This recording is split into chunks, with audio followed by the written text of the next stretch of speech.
শেষ রাতে হঠাৎ স্বরাষ্ট্র উপদেষ্টা লেফটেন্যান্ট জেনারেল অবসরপ্রাপ্ত মোহাম্মদ জাহাঙ্গীর আলম চৌধুরীর বাসায় আসেন বৈষম্য বিরোধী ছাত্র আন্দোলনের আহ্বায়ক হাসনাত আব্দুল্লাহ।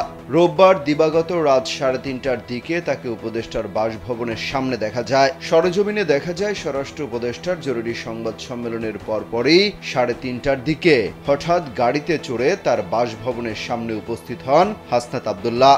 এ সময় বেশ কয়েকজন সাংবাদিকদের সঙ্গে কথা বলেন তিনি, তবে এ সময় ক্যামেরার সামনে কিছু বলতে রাজি হননি।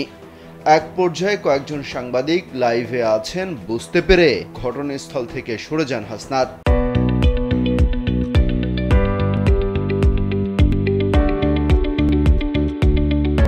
তাকে উপদেষ্টার বাসভবনের ফটকের সামনে দেখা গেলেও বাসার ভেতরে প্রবেশ করতে দেখা যায়নি। এর আগে দেশের আইন শৃঙ্খলা পরিস্থিতি নিয়ে রাত 3টার পর সংবাদ সম্মেলন করেন স্বরাষ্ট্র উপদেষ্টা।